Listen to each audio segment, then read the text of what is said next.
Hello, everyone, and welcome back to a very special edition of the SouthPoint Podcast live. We are live right now on Facebook, and if you're joining us out there, thank you so much for joining us. If you missed the beginning or if you missed any bit of this at all, hey, we're available on all podcast streams later on this afternoon. Spotify, Apple Podcast, YouTube, Amazon Music, on our church app, on our website, www.southpoint.tv. And I think I've hit all the ones that we are available on. So, hey, find us, watch back, listen back, and share us with your friends, because that will help us a lot. That will help us a lot. This is episode number 47, and I'm excited to be back with you all today. And listen, I hope that before I introduce our special guest, which some of you already have seen him, I hope that the stories told today may bless you in one way or another. And if it doesn't bless you and you know somebody that it might help, hey, share them and let them know that our guest, Tim Putt, is in the house. Hey. And he's got some incredible stories to tell us today. Tim, welcome. Thank you. So you were just, I'm going to bring this back, because before we went live, you were telling me that you've been praying for somebody to talk about Celebrate Recovery. And every week we plug Celebrate Recovery, because I believe it's an incredibly important ministry. And I think it's one that's, it's not just our church that does it, correct? It's just like multiple churches out there. 35,000 churches. Gosh, that's so cool. 35,000. That's so dang cool. So 35,000 churches plus that use this program, and you were talking about you wanted somebody. I wanted somebody. I was telling Pam, and if y'all don't know, Pam is my wife. I was telling her, I said, we need somebody to represent Celebrate Recovery on your thing here. Yeah. And we had been praying about it and everything, and so you called me and said, hey, I'd like to interview you. And I said, oh, no. So I told Pam, and she goes, well, who are they going to get? And I said, it's me. And she said, oh, no. I know. That's kind of like the way I felt, too.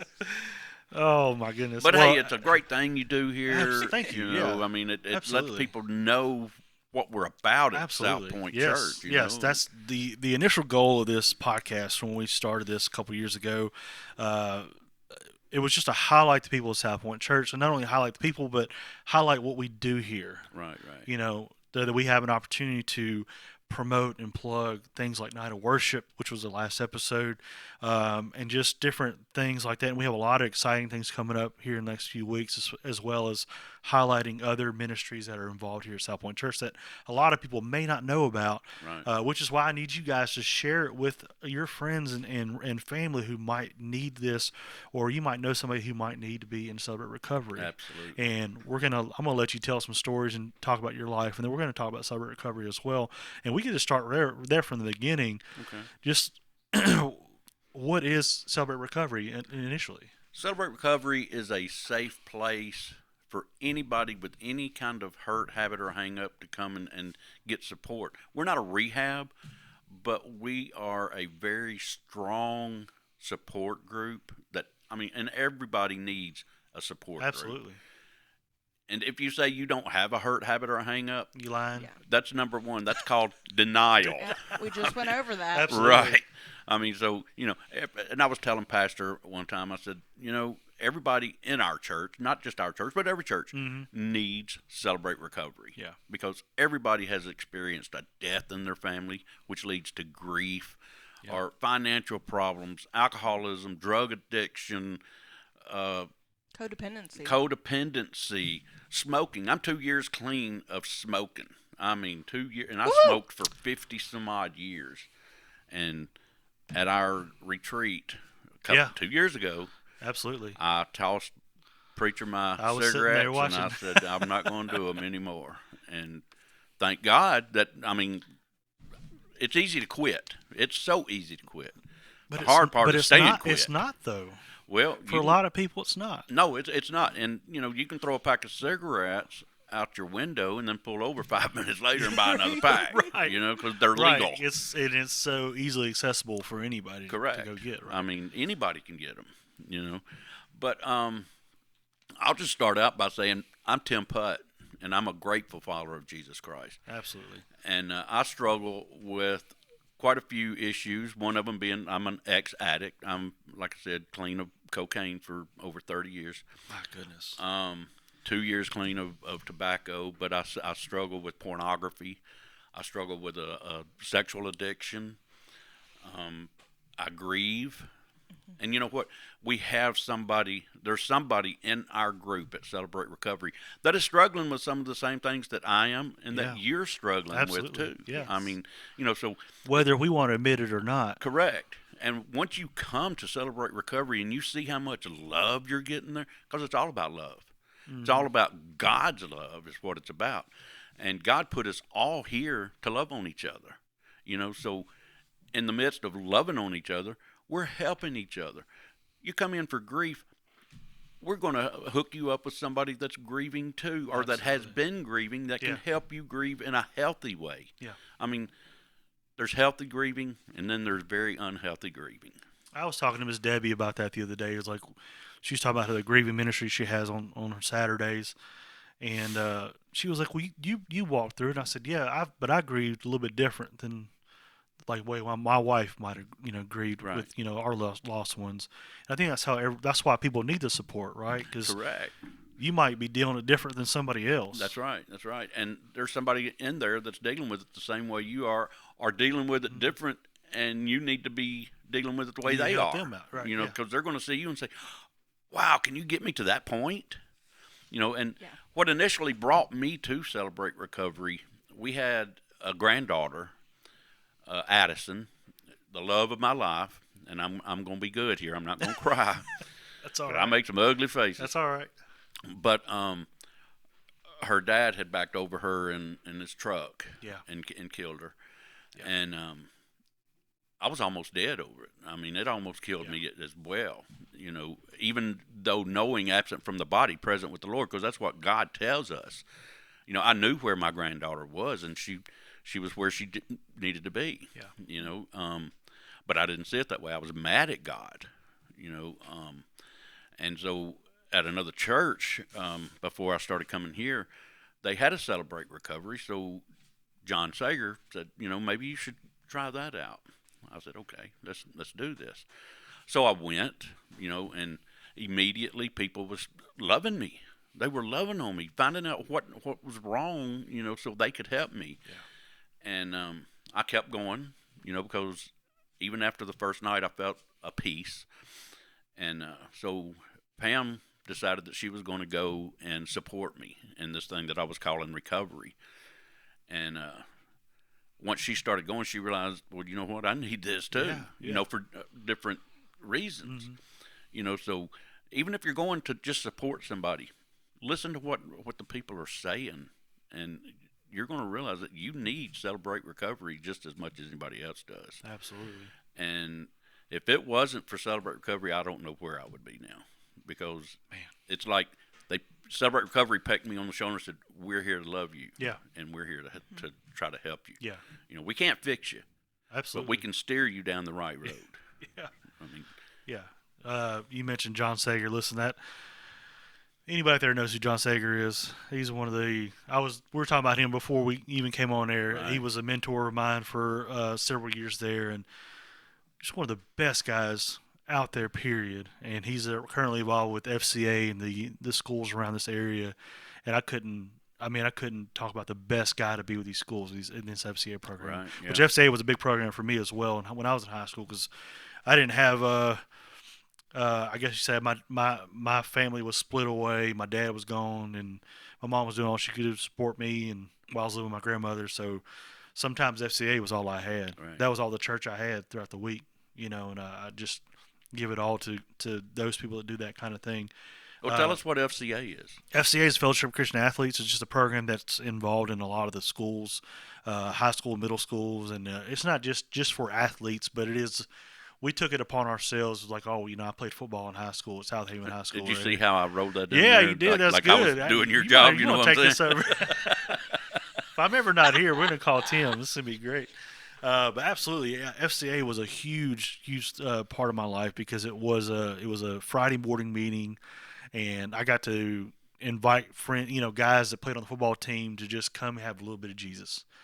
Cool. and just hope that maybe, because they all knew I was different, and I kind of wore that like a badge on my chest, like, I wore that. I'm a Christian, and I held myself differently, as I always felt like I was trying to hold myself at a higher standard to not curse and do all the things everybody else was doing in high school. And FCA was just that program that was just there for me. Like when I didn't have a church home, or I didn't have a Wednesday night, youth group to go to. I mean, I kind of used it for a few years as my little church time, and was able to lead prayer sometimes, and I even spoke a couple of times. So FCA is a huge program. If you have any young kids that are in school, man, get them in that program if it's available. It's great. But I didn't mean to cut you off on that. Oh, no, man, you're fine. You're fine. So you said... you're acting like this is your podcast. Oh, hey, well, listen. You said that if you didn't go to that meeting, you don't know where you'd be right now. I have no idea what circumstance. Do you think you would have fallen back into... It's very possible, because I had already started wanting to just drown them in the bottle. Yeah. Because it's easy to get drunk and stay drunk. Yeah. But you got to sober up sometime. Yep. But God got a hold of me and shook me and said, "This is where you need to be. Mm-hmm. This is where my serving started." And anybody that knows me knows that I'm all about the serving. Absolutely. I mean, yes. I would rather serve somebody in my church or serve my church for free than somebody pay me $1,000 for an hour or whatever. Yeah. But the reason that I do what I do is the Bible says the word serve or servant over 1,100 times. So wow. As Pastor Craig told me, I was telling him about that. And as he told me, it must be important, huh?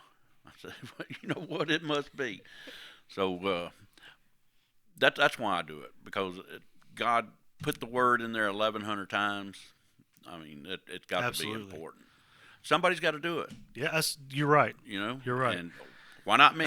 Why not you? And, we have an incredible dream team here at SouthPoint Church of people who are volunteers in all different areas of the church. When you walk in, people are holding the door for you. If it's raining, they're holding the umbrella for you. Right.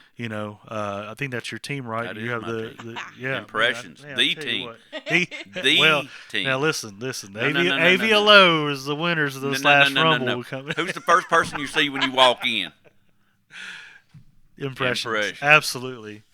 Right. I was a door greeter for a little bit when I first started serving. I did the door thing, and it's such a it is a blessing, because you just meet everybody and you can just shake somebody's hand. Absolutely. And for those who are first walking in the church that have never been in church or have been hurt from the church, have been gone from church for 10 years or Christian their whole life, it makes a big difference when you can walk in the door and somebody's saying, "Hey, how you doing today?" That's right. And I try to express to everybody on I started to say the dream team. You got that in my head now, Absolutely. Which we are a dream team. That's right. But to seek out the people that they've never seen before, and that's what I do when I'm walking around. I'm looking for somebody that I've never seen before, because I've seen everybody. Yeah.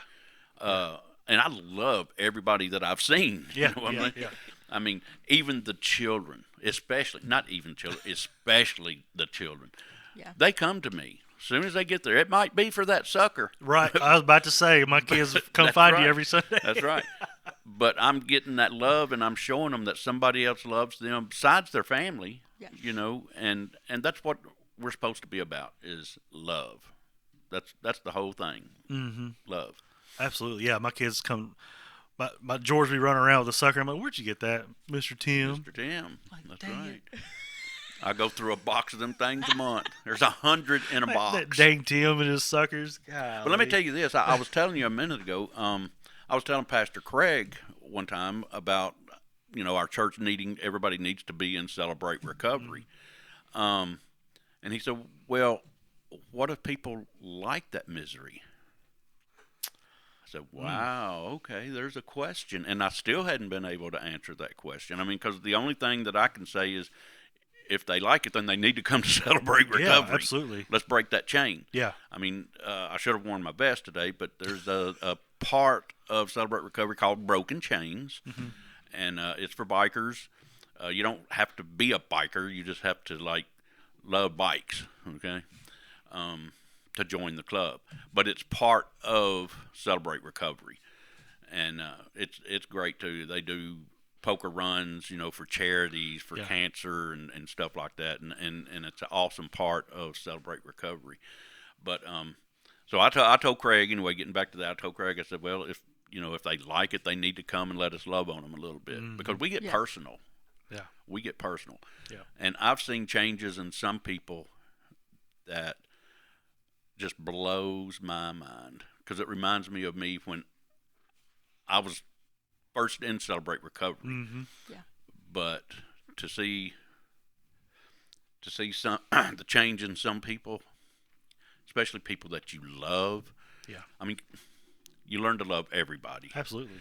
But when you have a heart for somebody and you see them change on a daily basis, and they break out and they sprout their wings, and you're saying, wow, look at her or look at him fly now. Mm-hmm. Because they have found Celebrate Recovery, and they have found the love that they were looking for to help them get over this hump, because everybody has a hump. Yeah. And we want all of them. Right now we're running about 50. You don't have to worry about calling you out. What time of day do you guys meet? We meet at 6:30 p.m. every Thursday. We'll be here tonight.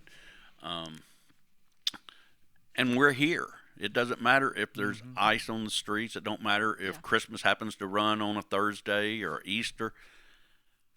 When you've got a problem like that, or like we have, somebody needs you. Absolutely. And it doesn't matter if it's just one person. Somebody needs you, and we're going to be there for that one person. Yeah. We do a 12-step study. Say that 5 times. We do a 12-step study, and that's usually on a Monday evening, and it takes about 9 months to a year. But the difference between our 12 steps and, say, AA or NA, we know who our higher power is. Absolutely. And that's what we are completely based on at Celebrate Recovery, is our higher power is Jesus Christ. And our 12 steps is based on the Beatitudes and the Sermon on the Mount. I mean, everything that we go over at Celebrate Recovery comes straight from the Word. We don't vendor, we don't take it and hammer it somewhere and say, well, we can add this to it later. Right. We tell you how the cow ate the cabbage. And sometimes it don't taste too good. I've never heard that. I was about to say that. I've never heard that phrase. You've never heard how the cow ate the cabbage? All right, everybody that's listening, if you've never heard of how the cow ate the cabbage, send her a text now and tell her. We got to see how many people have never heard Y'all, of it. listen, if you're watching or listening, put that in the comments, please. That's fantastic. If you know what that phrase comes from, because I've never heard it. Wow, I don't know where it came from. I grew up hearing it. Okay. My mama would grab us by the arms and say, I'm fixing to show you how the cow ate the cabbage, boy.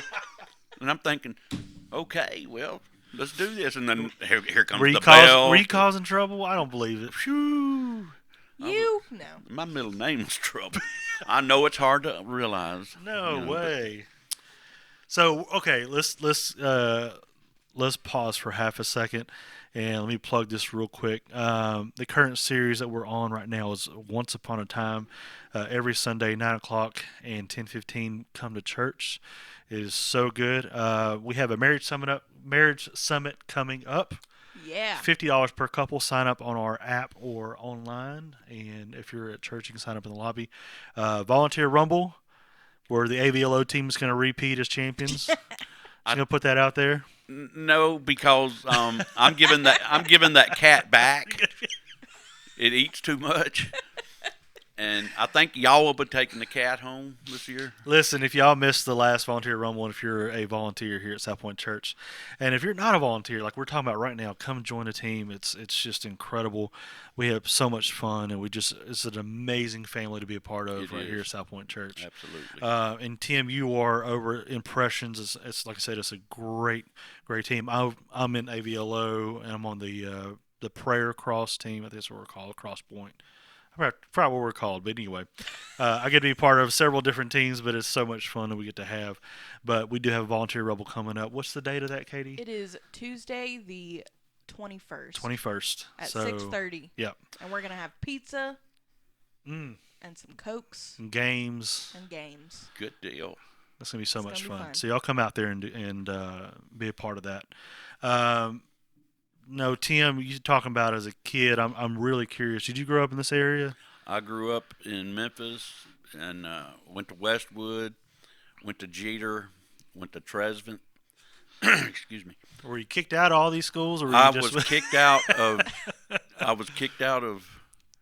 I don't remember which one, but I was kicked out of one of them. Then they sent me to that some other kind of school where you have to go if you get kicked out of school. Right. Yeah. Like the alternative school. That's what it was. Yeah. Yeah. And I got kicked out of there. Oh my gosh. Yeah. So yeah. Okay, let's get down to this. What were you doing to? Well, I didn't like nobody messing with me. Okay. I mean, and if I went to the office or whatever, which I was there quite all a the bit, time, yeah. You but, had a reserved and it was never seat. my fault. You had a reserved seat with your name on it. Yeah, but they just didn't like me. Let me throw these things up, whatever they're called. But Quotes. yeah, no, my teachers, all of them just didn't like me. But I like to fight. Okay. I used to like to fight. I Yeah. don't like to fight now. I'll try to talk my way out of it. I think it's because I'm getting older. Yeah, you know what I'm saying? absolutely. But and so I told the principal of the alternative school he was going to suspend me and give me a paddling for smoking. I got caught smoking. Oh, okay. And You started smoking when you were 9? I was 7. 7. I started inhaling 7? I didn't start inhaling until I was 8. What? Yeah. But yeah, I told you it's been a long time. Yeah. But that principal was going to paddle me and suspend me, and I said, well, you can do one or the other, but you're not going to paddle me if you suspend me. Yeah. So he paddled me, and then once he signed the suspension, I knocked him out, and so I got kicked out of that alternative How old were you school. at that point? I was 16. 16. But I'd been boxing Golden Gloves for about 3 years by then, and Wow. I thought I was something, Muhammad Ali, but Yeah. I wasn't. I was more like Mickey Mouse, but I mean, because I hadn't always been this size either. Yeah. You know what I'm saying? But yeah, I wasn't a good student. I mean, I dude, you wouldn't believe some of the stuff I done. So school just wasn't. It wasn't for my you. thing. I mean, but now I quit. I quit school because I fathered a baby and felt like I needed to join the Army. Okay. To pay for a baby. So that's what I did. And How long were you in the Army? I was in the Army for 8 years. 8 years. 8 Thank years. you for your service. No problem. Thank you. I'd do it again. Yeah. I would do it again. Because I love my country. Yeah. Well, I loved it more then than I do now. Absolutely. But, Yeah. I mean, Yeah. Smoking at 7. I'm having a hard. So where were you getting these? Where were you getting? I was access to stealing them. cigarettes? My daddy was an alcoholic, and he stayed passed out half the time. So Okay. I would steal his. But they were Pall Mall. Some people say Pall Mall. Yeah. But, and they didn't have a filter. So my aunt lived next door, and she smokes Winston. So I would go over, and she would let me smoke. But she told me when I was 8, she said, if you're going to smoke my cigarettes, you're going to inhale. You're not going to waste my cigarettes. So, Man. yes, ma'am. So you were just enabled. Oh, yeah, And from that day one- one. that day Yeah, one. yeah. I mean, I was smoking weed by the time I was 9, somewhere around there. My gosh. Oh, yeah. Were things just more like readily available? Oh, it was. Then like no one really It was always at my house. policed it. I had 2 older brothers, so Okay. I mean, it was there. Okay. All I had to do was figure out which sock drawer it was in. But, Yeah. No, it was never a problem to. Easy access. Yeah, Yeah. and you think it's right, or well, you don't think it's right. You think that there's nothing wrong with it. Yeah. Because you see your older brothers and Right. you see your older brothers and maybe your mom and dad. Was it just oh, that's cool. That's a cool factor. Right. Like you thought you were Yeah. cool. Right, because just you were like doing cigarettes. It. I thought it was cool that, to be puffing on a cigarette. So I said, well, let's puff on a cigarette. And then when I was in school, if you got caught smoking, you got a lick for every letter in the brand of cigarettes that you smoked. Oh, I've heard this story. So at the time, I was smoking L&M, 3 licks. Oh, there you go. But the day I got caught, I had swapped to Saratoga. That's like 10 letters, which means 10 licks. Spell Saratoga for us. I can't spell No, Saratoga. I couldn't either. I would watch it burn as I was smoking them. Yeah. Oh, it was Saratoga. I don't know. Google it. Somebody tell us how to spell Saratoga. Like you took 10 right there in the spot? No, they Or broke you them just up throughout broke the them day. up? I was about to say you couldn't take I would them all go at to the a same couple of time. classes, take Yeah. 3 licks. Go to a couple of classes, take 3 licks. Go to a couple of classes, take the last one. Or Oh, whatever. wow. I just want them all at once. Let's just get it over with. Well, it got to the point where I was wearing like 5, 6 pair of underwear to school. I'm serious, because You knew. it was on, like a ham bone. It was, yeah. I mean, if I was at school, I was getting a paddling. So, I mean, my principal. You came looking for trouble. I did. And, as much as I was in his office, he always called me Curtis. And I don't even know who Curtis was. What? So I'm thinking I was like, he that- was supposed to be whooping Curtis and not me. You were taking Curtis's licks. That's right. No, I have no idea If who Curtis is out there, we need to find Curtis. That's right, Curtis. You owe me You owe Tim. a whole bunch of licks. And I mean, I'm just saying. And I have to apologize to the viewers, because, when I'm watching this, I hate for somebody to be sitting here rocking, because when you're on the camera and you're watching it from home, it's like, oh, I wish they'd be still because you're making me seasick. And here I am rocking back and forth. So, Ava says you were a mess. Who? Ava. Hey, Ava. Yeah. Benoit. Ryben, I believe that's how you pronounce it. I've had people come up to me and say, how do you remember all of our names? I'm You got on a terrible. name tag. I am terrible. Oh my gosh, that is one of my worst traits, is remembering people's names. I have no idea how I do it. I really don't. It's like they come in, I love on them, and I know their name. It's like God says, "This is Sue." Hey, this is Katie. Yeah. Well, he put you in that position. He did. So he blessed you with that ability. He has blessed me with accountability, and he has given me the blessing of being able to go out into the world and talk to people, which I've never been able to do that. Even when I was a police officer, it was like, okay, you were speeding, here's your ticket, have a great day. And why we tell them to have a great day after we gave them a $200 ticket, I don't know, but You have. I'm writing down things because I'm like, okay, you just keep adding layers and layers upon Army. Where did you go? I didn't go overseas. You didn't go overseas in the Army. Okay. No. I started out at Fort Leonard Wood, Missouri. Okay. And from there, that was basic training. And from there, I went to Fort Lee, Virginia. I was with the 330th General Hospital Unit.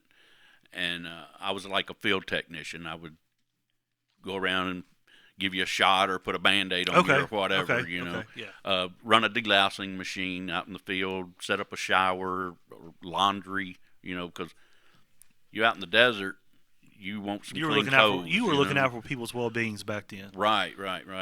And so I went to Fort Leonard Wood for my basic, then I went to Fort Lee, and they were interviewing people for coaching the Army boxing team. And like I said, I had a few years of Golden Gloves. And boxing principles, too. Yeah, boxing principles. Well, I didn't tell them about that. I should have told them. But they said that I had too many fights, that I couldn't fight. I couldn't box, but I could coach. Okay. So all of my boxers got a gold medal except for one. You couldn't fight because, your amateur record? Or well, because I just had too many fights and they didn't want me to hurt anybody, if that makes sense. Okay. I mean, I had too much experience. Oh, okay, gotcha. So I said, okay, I'll do that. And, I would go through the line with them and, no, you can't eat that. You put the cake back. No, you need the cake. You need to eat that cake.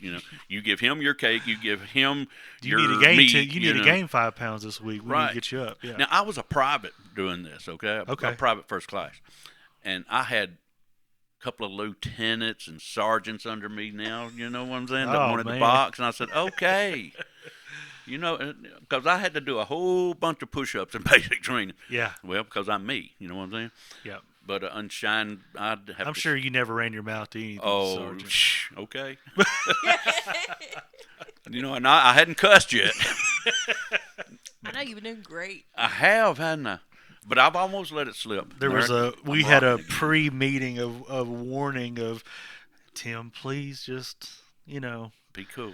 be cool today. We're going to go live. I'm not going to be able to edit this post. Right. The people on Facebook, the great people that are watching right now they're going to hear every word you're saying. And that's why I'm not cussing. There you go. But I don't cuss anyway. Much. I was about to be That, like, well, I mean, you can.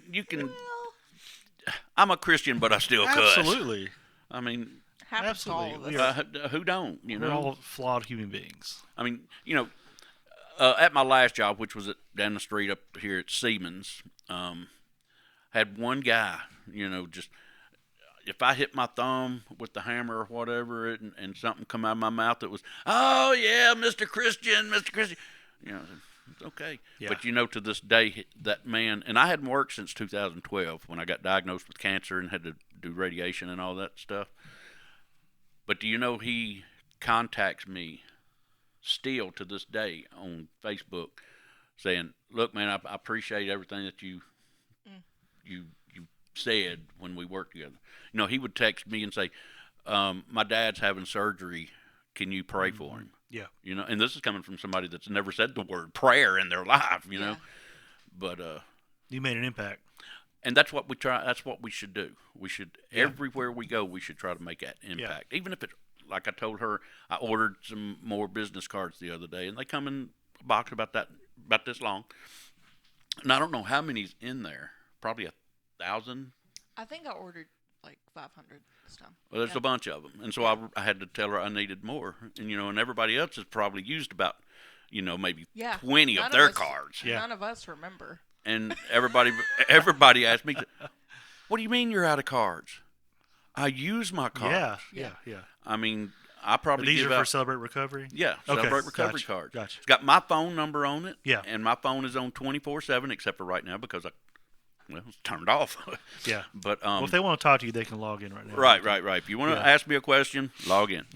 But my phone stays on. It stays right next to my bed because if somebody that I've given a card to needs me or needs to know where can I go to get help or whatever, I want to be there for them. Absolutely. I want to be there for them because That's somebody was incredible. there for me, And I'll give you for instance, Sam's. Somebody said, "Man, I like that vest," because I had on my broken chains vest. I said, "Cool," and I gave him a card, and he said, "Well, what is this for?" I said, "Well, if you get to the point to where you need help, I'll try to help you find that," and so, excuse me, he calls, in the middle of the night one night, said, "Man, I need you." I said, "All right," so I got up and I went to the guy. I said, "Okay, we're not going to do this. We're going to go have some coffee or whatever, and there's nothing like, one card. Give it to one person. That's all it takes. That's, and then that one person, somebody's going to see him clean and say, 'Dude, what happened?' Well, let me hook you up with Tim Putt. Yeah. He helped me and he'll help you. My middle name is I Want to Help." I'm not going to try to be blasphemous here, but sometimes it's more powerful than trying to hit somebody with a tractor or a Bible or something to lay here. You need help. I'm going to show you Jesus in a practical way. Right. Yeah. That's kind of how our servolutions go around here. Is we're not there to promote the church or really promote who we are, what we stand. We're just there to love on people. Absolutely. Yeah. And that goes sometimes way longer than to sit there and go, "You better repent," or "You better stop sinning," or "You better, whatever." Because what you did, you gave a guy a way out that's way better than the other way. Right. Yeah. You gave him a here's a card for help. Well, you have an alternative in life. You can either ask for help I've had to ask for help. I have to thump that pride right off my shoulder. That's hard. And that is That's hard. That's the first thing you have to do is ask. You have to let me know. I would like some help. Can you help me? Because I'm not going to, I refuse to use the word waste my time, because I don't care if I've talked to you for 2 hours or 2 weeks and then you still go back to your drug. I didn't waste my time. No. And I don't want you to think that you wasted my time. You planted a seed there that might sprout out later. God hooked me up with you. Yeah. You didn't waste my time. If you wasted somebody's time, it was God's, and He'll deal with you. You ain't got. I don't have to deal with you. I still just want to love on you. Call me again. When you reach that point again, you call me.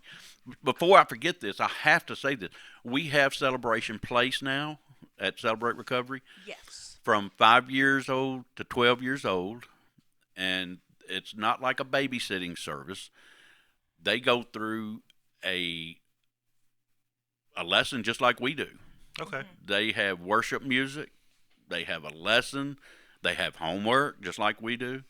Everything we do, the children do it on a different level, of course. Yeah. But it is so awesome. We've been having, I think we had 12 or so in there last week. And it brings their parents in too. Because a lot of people couldn't come because they had children. Small children that they couldn't leave at home. Mm-hmm. But when we opened up Celebration Place, it's going to pop. That's going to be right here at SouthPoint. It's right here. It's in. Yeah, we've already started. Yeah. That's so cool. We're on fire for it. When they come to me and ask if I would be a part of it, when we first started 2 years ago, I guess it was, I said absolutely. Why wouldn't I? Look what it did for me. But and then COVID hit, and we had to do it on Zoom, and that is just not the same. I'm sorry. But when we started back up, we was probably up to 75 to 100 people on a Thursday night. I can't imagine what the pandemic did to a lot of people who were struggling. It tore us up. But people that really want the help, that really need the support, they come back. Yeah. They come back. It may take them a couple of weeks or whatever after we open back up, but they say, "Wow, I got to get back into the swing." Because once you do us, you're doing this. Because you don't feel right if you don't.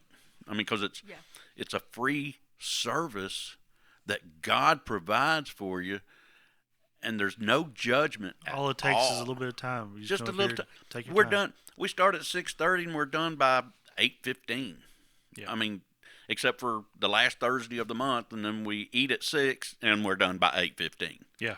So instead of 6:30, the last Thursday, we're here at 6 because we share bread with each other. That's awesome. I've never gone to a meeting and felt worse after. I've always felt better. Oh, absolutely. It is like the definition of a safe place. A middle of the week boost. Who don't need that? Yeah. Oh yeah, absolutely. Who don't need that? Absolutely. So, Carlos, we're going to see you there tonight. Is that what I understand? Not to put you on the spot on the air. Listen, I don't have any problems going on. Right. Okay. Where's that big D at for denial? Okay, so I'm curious about this because you're talking about you're smoking at 7 and 8, 30 years of cocaine addiction and all the other addictions you're talking about. Did you ever what was church to you growing up as a kid? All those times fighting through school. Did you ever walk into a church? Was there ever any kind of? I went to church as a kid because I knew there was something else out there besides a drunk father and I'm just going to say parents that didn't really absent parent. Right. People were absent. Yeah. So I would go to church. I'd hop on a church bus and go, and then, of course, get in trouble because I didn't tell my parents where I was going. But I didn't think I had to, because they didn't know where I was at anyway. Yeah. But so it's like I got a whooping, well, you could have been at the park, but since you went to church, I'm going to spank your butt. I'm going to show you how the cow ate the cabbage. But no one has commented yet. Nobody has commented on we need cow somebody ate the to tell us cabbage. what that means. Sorry. Wow. But I wanted to go to church. I knew there was something in it for me. it just took a long, long time. Yeah. For me, actually, I'll tell you, it took me till October the 4th of 2004. We was at a choir retreat with that other church that we used to go to. Yeah. And God said, "You are still not mine." You still weren't doing it right. I said, "Wow, well, what have I missed? I'm in the choir, I sing, I get on stage and I worship. Yeah. What's wrong with me? What do you mean I'm not?" And I had never done Romans 10:9 and 10. I'd never done that, and so these two guys carried me outside in the pouring rain on the sidewalk, which why we couldn't just go into one of the other rooms that was in there. I don't know, but it was for dramatic purposes. Right. Lord, let it rain down. But I accepted Christ that night, so it was awesome, and I've been doing the church thing now ever since. Yeah. I mean, it's not just a church thing; it's a God thing. Yeah. I mean, I know a lot of people don't know me, but a lot of people do know the Putt name, and to have a Putt in church, yeah, that is a big thing.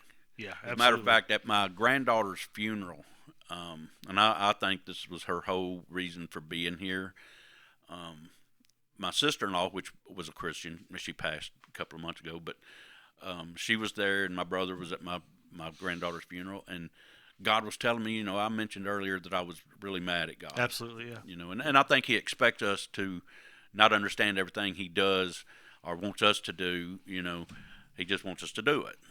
But I was mad, because He took my granddaughter, and He kept telling me to worship, during the funeral, and I said no. So what do you mean worship? Right. Worship you? You took my granddaughter? Yeah. And He just kept on. So I said okay. And I got up and I was worshiping as hard as I ever had in my life. I mean, my heart was broke, yet it was full, And my brother asked his wife, said, "What is he doing?" Because my brother had never been churched. Said, "What is he doing?" Said, "He's worshiping." He said, "Sorry." Said, "Well, if he can worship at a time like this, I need to know about God." So my brother got saved due to that. Golly. Sorry, y'all. If you know me, you know I'm a crybaby. I mean, it was bound to happen at some point during the podcast. Yeah. But I'm trying to hang on over here myself. I'm a crybaby too, so you're good. Two crybabies. There's a bunch of crybabies. Two crybabies and then Katie. Yeah, we'll all start crying. But yeah, it was an awesome day because I laid my granddaughter down for the last time that I'd ever be able to lay her down. Yeah. But I was able to lift my brother up. Man. And I'm just glad he knew Christ when he died. Yeah. And my sister-in-law, bless her heart, she died missing my brother. And it was actually, she died 2 years after he did, and she died on December 7th, and he died on December 5th. Wow. So, I know there's not a lot of significance there, but, she held out as long as she could because she would call me or I'd call her. Heartbreak is such a real thing. Yeah, and my brother and I looked so much alike we could almost been twins. And I wouldn't go over and see her because every time I did, she would see me get out of my car and think it was my brother, and she'd come running and go, I'd say, "I'm sorry, sis," because they were married 45 years. Oh, wow. And, Goodness gracious. So I couldn't put her through that. So I just started talking to her on the phone.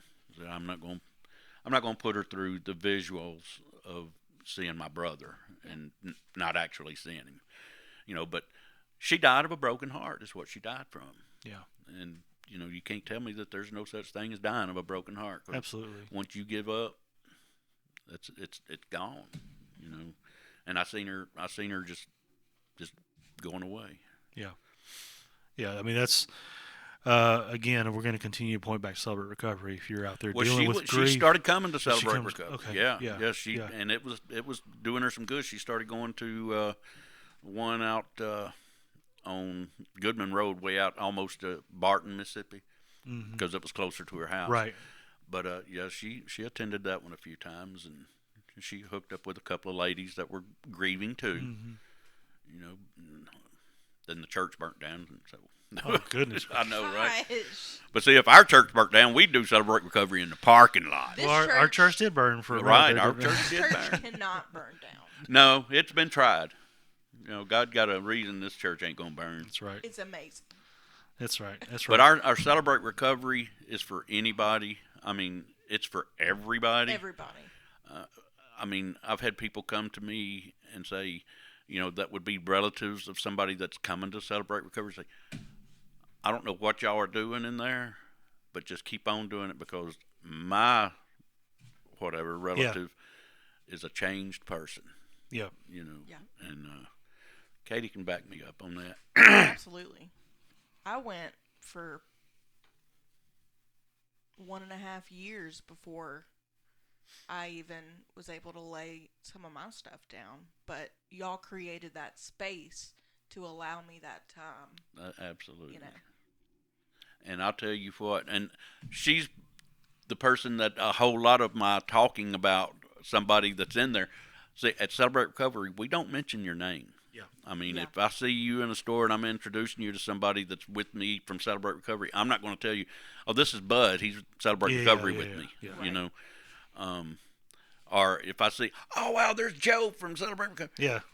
We don't talk about, and see, we split up. Women go with the women, men go with the men. I have no idea what the women talk about, and my wife has no idea what the men talk about. Yeah. We don't take pictures. Your picture is never anywhere because we don't take them. Yeah. If we ever did a video or whatever, we would get everybody's permission Yeah. before we would film it. And Right. if somebody Yeah. said no, then it won't happen. That's okay. I mean, we're confident. Confidentiality is the biggest thing. I mean, we sign off on your paperwork if you're court ordered. We've established that through the That's legal good. Yeah. system. Yeah. We have Vertava that comes to us. They bring a van full of men and women to us on a regular basis. We do CR inside. That means Celebrate Recovery in the jails. Oh, awesome. Wow. Yeah. We actually show our Sunday services Okay. Yeah. Right. during those visits. Now, at one point, I don't know if you know about this or not, but you probably do. I had a nervous breakdown when my brother died because he was more like a dad. So I checked into Parkwood Hotel. But well, it's better than what I was going to call it. Right.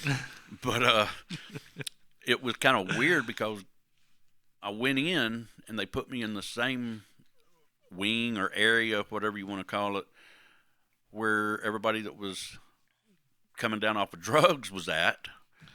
And so I said, okay. So, I just dealt with it. And as soon as I got there, it was time to eat. So I go and I sat at the table and I blessed my food, and everything. And the next meal, somebody come over and said, hey, can I sit with you and you bless my food? I said, absolutely. Next meal, 3 or 4 more people said, hey, can you bless our food like you did? Yeah, come on.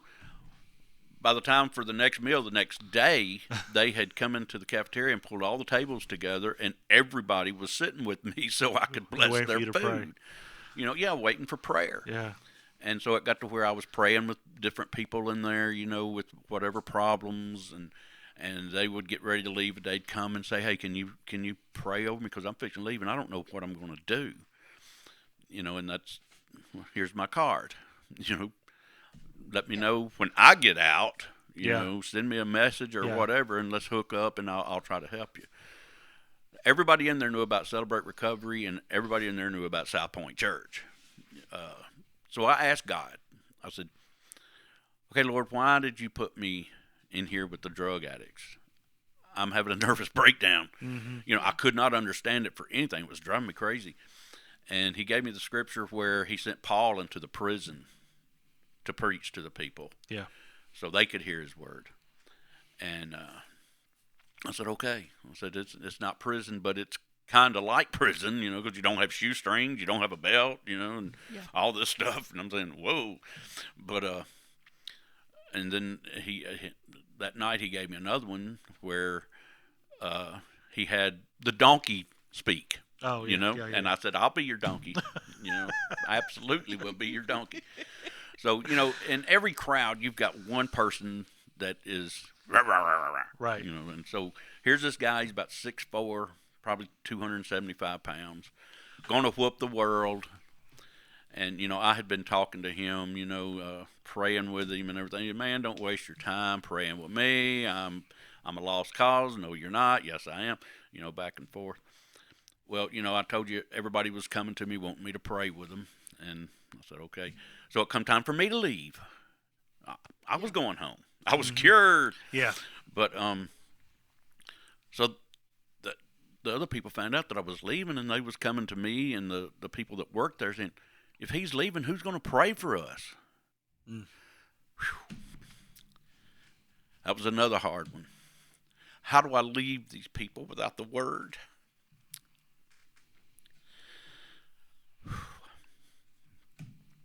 So I called a group prayer. I said, y'all, I'm leaving. I said, I can't tell you I'm sorry I'm leaving, but I'm leaving. Yeah. I said, so if you want me to pray over you, come on and let's do this. So the real big guy, you know, he was sitting over in the corner. He wasn't participating at all, which was fine. So I prayed for him out loud, you know, in the group, which I prayed for everybody, you know, calling them by name. Yeah. And finished my prayer, and this guy sitting over in the corner crying like a baby. Man, why did you do that? Why did you pray for me? I said, because I love you. I said, and I don't want to see you back in here.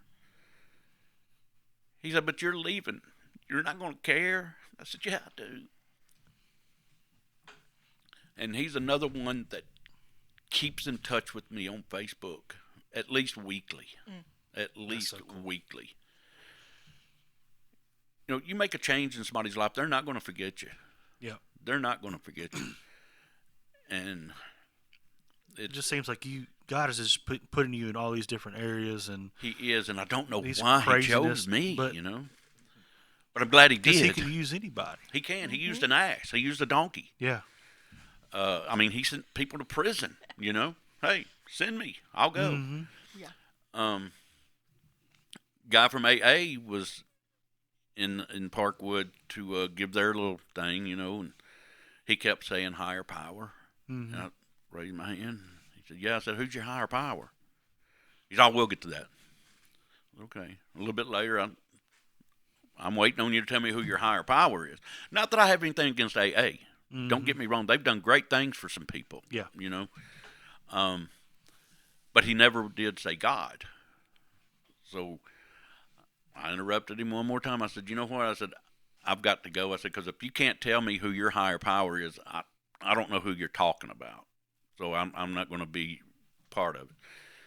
He said, well, who is yours? I said, my higher power is Jesus Christ. I said, and that's the only higher power I've got. It's not a doorknob. It's not a lamp. It's not any object. I said, I believe in Jesus Christ, period. And after it was over, he come to me and he said, you know what? He said, I'll never use the words higher power again. I'll just go ahead and say Jesus Christ. Wow. I said, well, you know, that's what he wants you to do, dude. I said, if you're ashamed of him, he's going to be ashamed of you. Yeah. So absolutely, you know. And I think that's why I do whatever he tells me to do, because he's my father. And if you don't do what your dad says, then you're going to get your butt whooped. And I don't want my butt whooped by God. Where the how does the phrase go? How the cow ate the cabbage. There it is.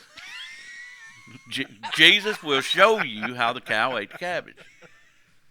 But I love what I do. I love Celebrate Recovery. I can't say enough words about it. Because without it, I probably wouldn't be around. I probably wouldn't be here if it wasn't for Celebrate Recovery giving me everything that I need to be a normal person. You know, to follow life's guidelines and take it and run with it and share Jesus Christ. That's all I need to do. And it don't matter where I'm at. If I'm at the store, I'm at the restaurant, I'm praying with somebody. I mean, and I even had one guy say, "Oh no, I'm atheist." I said, "You know what? I can't pray with you, but I'm going to pray for you." And that man stopped, and I've had so many experiences with God that it's just unreal. But this man stopped and he said, "Nobody has ever said that to me before." Yeah. He said, "When I tell somebody I'm atheist, they usually leave me alone." I said, "I'm going to leave you alone. I said, I'm just going to pray for you." Yeah. He said, Yeah. "Man, I hope you do. I hope you pray for me." That's cool. I said, "Well, I'm going to, brother." I said, "You ain't got to worry about that." Yeah. And he allowed me to pray for him right there in the door of Lowe's. Wow. Wow, that's so cool. I mean, there's a lot of people out there who are looking for something, like you said, just looking for help, don't know how to ask, maybe don't want to ask. Right. They're comfortable. They're comfortable. Because they can continue doing the same thing over and over and over every day. We're all trying to fill that emptiness Absolutely. that we have, you know. And everybody has one. Yes. It's just like a navel. I'm trying to be nice here. It's just like a navel. Everybody's got one. Except Adam. Don't know if Adam had one or not. Well, you can ask him later when when I get there. I'm going to say, "Let me see your belly, boy." Let's see this. Let's see what you got here. We're almost done here, Tim. Was there anything on that piece of paper you were wanting to talk about? You had some stuff you had written down. Yeah, let me see if I covered it. Let's see if you covered everything. Celebration plays, confidentiality. You need to be Santa Claus. This is those glasses. Do you know? It's funny that you say that. I have been Santa Claus. I cannot tell you how many Santa Claus suits I have gone through in my years. But from the time I was 18 years old till just 3 years ago, I was Santa Claus. Riding on my motorcycle as Santa Claus, waving at the kids and everything. And, I mean, I've got pictures of me on my motorcycle, you know. As Santa? As Santa. And, no, I covered everything on that paper. All right. But one of the biggest things when I was Santa, since you brought that up. Sorry. I was behind this car, and I could tell that the lady was scolding her children that were sitting in the back seat. And she was, you know, and she looked in her rearview mirror, and she saw me, and she goes, you know, she waved, and she told them, said, "Look behind you." You know, and they all the kids turned around and saw Santa and goes, so I pulled up next to them, and she rolled their window down, and I said, "Y'all better be good. Don't give your mother any trouble." And, I mean, it was like, you know. That's awesome. I mean, try being a kid and have Santa pull up to your Right. car.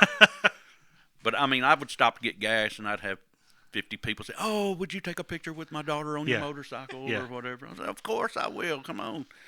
Pictures aren't but $10. No, I never charged anybody.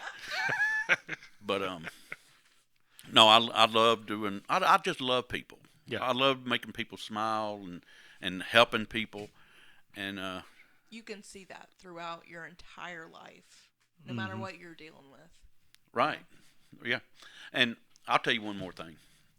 Pam and I went to Olive Garden for lunch the other day, and there was a older couple. I know it's kind of hard for me to say that since I'm so old, but there was a couple older than us that were in front of us, and the hostess asked them, said, "How many?"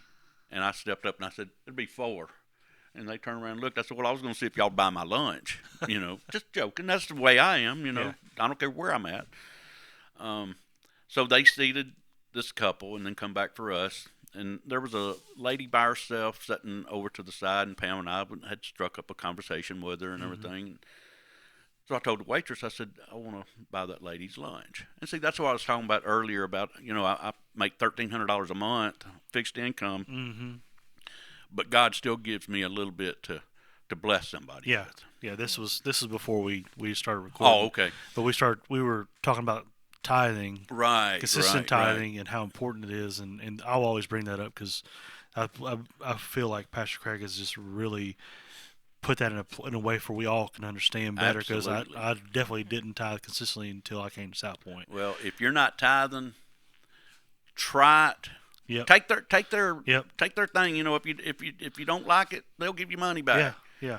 try it and see if you don't come out ahead. Yeah. You always will.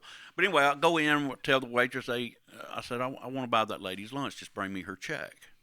So mine and Pam's food was $58. That lady's was $27, something like that. Mm-hmm. So I gave her a $100 bill, and she brought my change, but she brought me a 50, a 20, and some change. I said, no, you made a mistake. I said, because I'm buying hers, and mine was 58. And she goes, well, somebody bought yours. I said, somebody bought my lunch. She said, yeah. I said, who was it? And she looked over, and she said, well, they're gone. So I can tell you, it was a little old man, little old lady. I said, oh, my gosh. Mm-hmm. I said, they bought our lunch. That's cool. So even when you're blessing somebody else, you're seeing God right there. Absolutely. This man and woman, they said, you know what, we're gonna go, we're gonna do that. We're gonna Mm-hmm. buy his lunch. And God just amazes me. He's awesome, dude. Absolutely. Tim, thank you. And you keep asking yourself, why you? And you know what? But when I had a meeting with Jason and Carson, we're trying to come up with a plan for the year for this podcast, and I was like, I'd already had it in my mind to get some people's stories again and get this thing going again with people to come in here and just highlight the people at SouthPoint Church. And we were throwing out names back and forth. You're one of the names that was thrown out there because you're just the guy. Like, everybody knows who Tim is. Mm-hmm. In the videos, sometimes the video screens, you're up on the video screen, sometimes for a laugh. Yeah, I know, but Pam nudges me. Most of the time for a laugh. 99% of the time is for a laugh. But it's all in fun. No, and it's and never for that. But, we recorded a couple weeks ago, and I was sitting there this week, what am I going to do for this next episode? And for some reason, immediately thought about you. And I hadn't even seen you. I think you were sick last week or something. I hadn't even seen you. And I said, you know what? I think I'm going to have Tim on. And I told my wife, I said, I'm going to get Tim on this week. And I reached out to you, and I'm glad you said yes because, you just came in here and gave us your incredible story. And we got to celebrate recovery today. And just thank you for coming in and talking to us, man. Absolutely. It's just so good. I was thrilled when I went out there and told Pam, I said, and she said, oh, no. She said, oh, no. Like, now how can I mess up, Well, yeah. But no, it was an honor for you to call me. Yeah. And you'll never hear me say the word no when God's involved. Absolutely. So right. Anytime you need me. You can try to tell God no. I've tried that. I have too. Yeah. It definitely does not work. Yeah, you can say no for only so long until you're like, okay, Absolutely. all right, I guess I'm gonna have to do it. Yeah. Before we get out of here, celebrate recovery tonight, right here at SouthPoint Church, 6:30. What room do you guys meet? Is it the Kids Point? Kids Point. Well, it's called Go Point now. Go Point. Go Point. Sorry, yeah.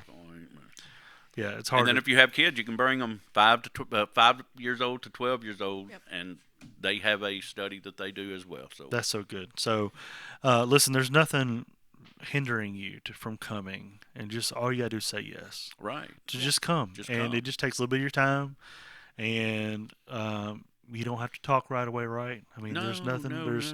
There's complete anonymity. Is that the word? Right. Yeah. That is the word. I just can't say the word. I was trying to say it in my head before I said it because I didn't want to mess it up. But you can come in as an anonymous person, not have to talk. You can sit there and if you're like that guy in the corner you're talking about, even if you don't have anything to do with it, come try it out. And if you're out there listening or watching, and you know somebody is struggling, tell them to come talk to Tim. Come see us.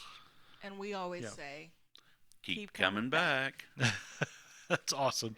Thank you, everyone, for joining us today live. If you didn't join us live, thank you for listening in your car or wherever you are at work or something. Absolutely. The video of this podcast is available on Spotify and on YouTube and on Facebook.